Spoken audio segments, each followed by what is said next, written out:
У 1657 році помирає Богдан Хмельницький. І саме з цього моменту починається процес, який поступово змінює абсолютно все. Формально гетьманом стає його син Юрій Хмельницький, але він на той час ще був досить молодим, недосвідченим і не має достатнього авторитету серед старшини. Реальна влада переходить до впливових груп усередині еліти. І тут проявляється головна проблема – відсутність єдиного бачення майбутнього. Частина старшини вважає, що безпечніше орієнтуватися на Московію. Інші прагнуть домовленостей із Польщею.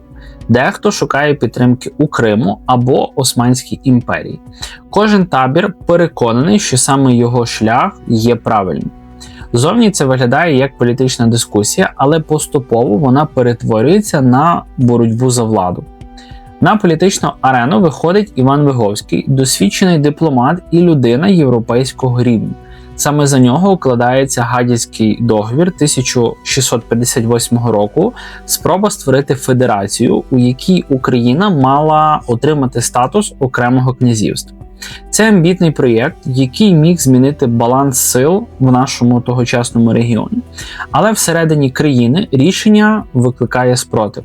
Частина козаків сприймає його як загрозу повернення старих порядків, починається внутрішній конфлікт. І навіть попри гучну перемогу під Конотопом у 1659 році, коли козацьке військо разом із союзниками завдає нищівної поразки московській армії, Виговський не може втримати владу. Це один із найпарадоксальніших моментів нашої історії. Держава, яка здатна перемагати сильного зовнішнього ворога, виявляється нездатною зберегти єдність всередині своєї власної держави.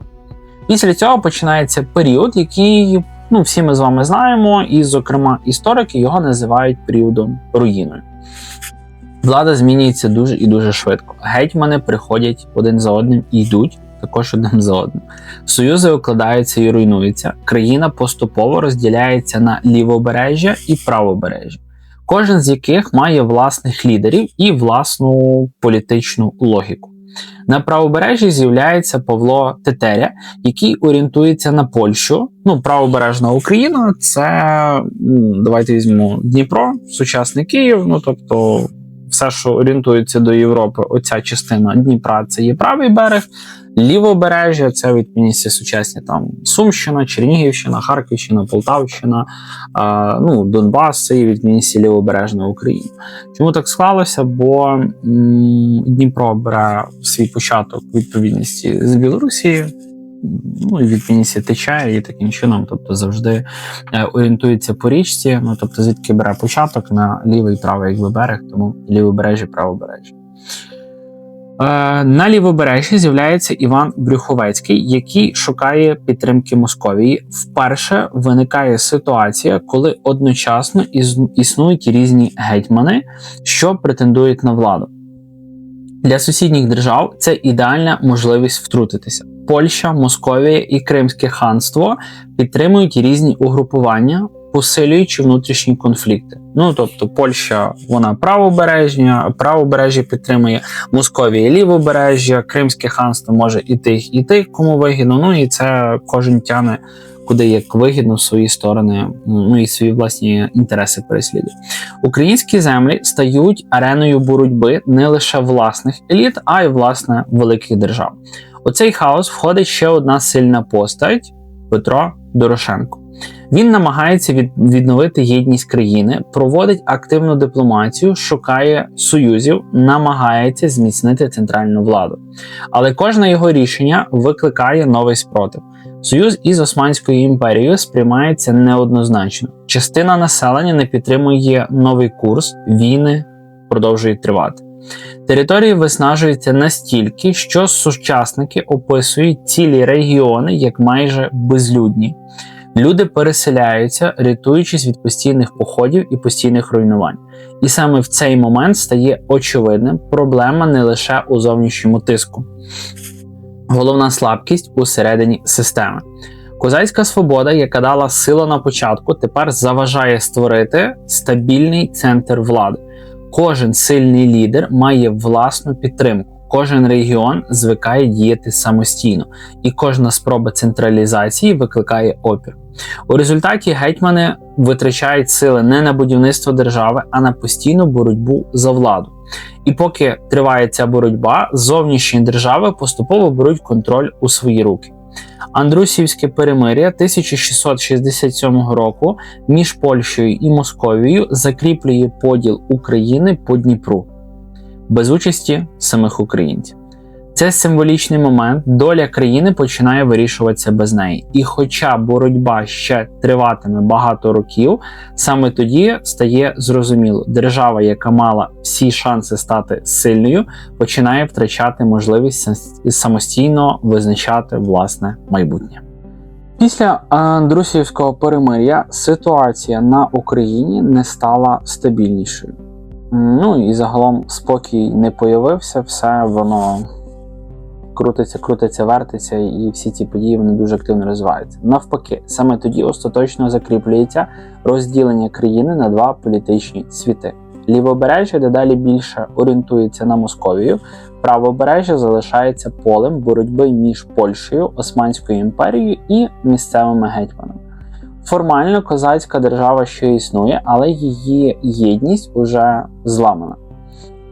Для звичайних людей це означає нескінченну нестабільність. Через українські землі проходять армії, міста занепадають, села спустошуються, населення втомлюється від війни. І дедалі більше людей шукають на великих політичних ідей, а просто можливості спокійно жити. Тобто вас вже перестає цікавити там власна держава, власний вектор розвитку, вам просто хочеться якоїсь стабільності мінімальної, просто спокійно жити і якось в цьому світі виживати. У цей період стає помітно, як змінюється сама логіка влади. Якщо раніше гетьмани намагалися діяти як незалежні правителі, то тепер дедалі більше рішень ухвалюється з оглядом на зовнішніх союзників. Тобто тут появляється вже така васальна, так би мовити, залежність від того, що якась імперія скаже, продиктує і так далі. Без підтримки великої держави втримати владу майже неможливо. Лівобережжя поступово перетворюється на територію, де формується новий порядок.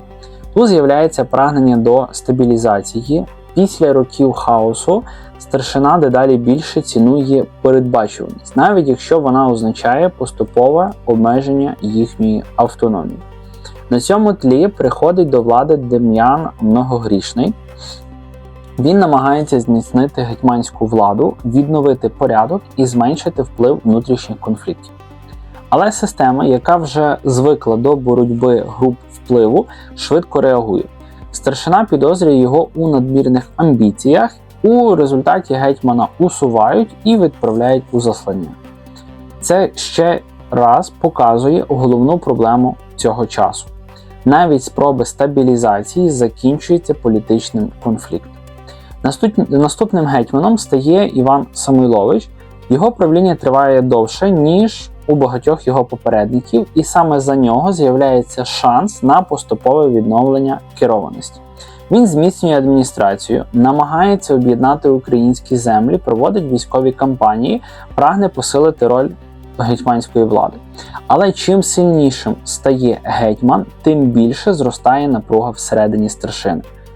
Впливові групи бояться втратити свої позиції. У підсумку Самойловича також усувають.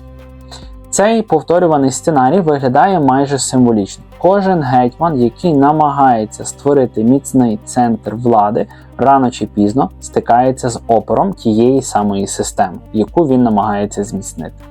І саме в цей момент на історичну сцену виходить Іван Мазепа, одна з найскладніших і найсуперечливіших постатей української історії. Освічений, досвідчений, добре знайомий із європейською політикою, він розуміє, що без стабільності держава просто не виживе і взагалі існувати не може. За його правління активно розвивається культура, будуються церкви, підтримується освіта, зміцнюється адміністративна система. Зовні здається, що Гетьманщина нарешті входить у період відносного спокою і стабільності. Але цей спокій має свою ціну. Вплив Московії на лівобережжі постійно зростає. Спочатку це виглядає як союз, потім як контроль, з'являються царські воєводи, посилюється фінансовий нагляд, зовнішня політика дедалі більше залежить від рішень Москви і взагалі від їхніх бажань. Мазепа намагається балансувати в цій політичній обстановці. Він підтримує союз, але водночас прагне зберегти власну автономію. І саме тут історія знову ставить Україну перед вибором. Починається Північна війна, масштабний конфлікт між Московією і Швецією. Мазепа бачить у цій ситуації шанс змінити баланс сил і повернути більше власної самостійності. Він переходить на бік шведського короля Карла XII. Це рішення стає одним із найризикованіших кроків в історії Гетьманщини. Частина старшини не підтримує гетьмана, частина населення не розуміє зміни курсу. Система знову демонструє свою головну слабкість – відсутність повної єдності у вирішальний момент. У 1709 році відбувається Полтавська битва. Поразка шведів і Мазепи стає переломним моментом. Після цього автономія Гетьманщини починає швидко скорочуватися. Москва робить висновки з подій і поступово обмежує козацьке самоврядування. Гетьманська влада зберігається, але її можливості дедалі стають меншими. Старшина, яка колись боролася проти надмірного посилення гетьманів, тепер опиняється в системі, де реальні рішення ухвалюються ззовні. Тобто, по факту, один центр влади боровся з другим центром влади, і як наслідок, що той став залежний від зовнішнього центру влади. Історія ніби замикається у коло. Те, що починалося як боротьба за свободу і право самостійно визначати майбутнє, поступово перетворюється на втрату можливості впливати на власну долю. Якщо подивитися на весь цей шлях від смерті Хмельницького до поразки Мазепи, стає видно головну закономірність. Українська держава не зникла в один момент, її не знищила одна битва і не зламало якесь одне рішення, одна якась угода і так далі. Воно поступово втрачало стійкість через постійний внутрішній розкол, який робив її вразливою до зовнішнього впливу. Кожен новий конфлікт послаблював центр влади, кожна зміна політичного курсу підривала довіру, кожна боротьба за булаву відкладала створення стабільних інституцій, які, власне, цю булаву в руках гетьмана могли би втримувати, а не вибивати її постійно, тільки, як гра в квача. Тільки ти злапав, ти тільки до чогось доторкнувся, воно з твоїх рук просто вискользує. У цьому і полягає головний парадокс епохи. Козацька свобода дала силу народженню держави, але саме вона ускладнила її перетворення на стабільну політичну систему.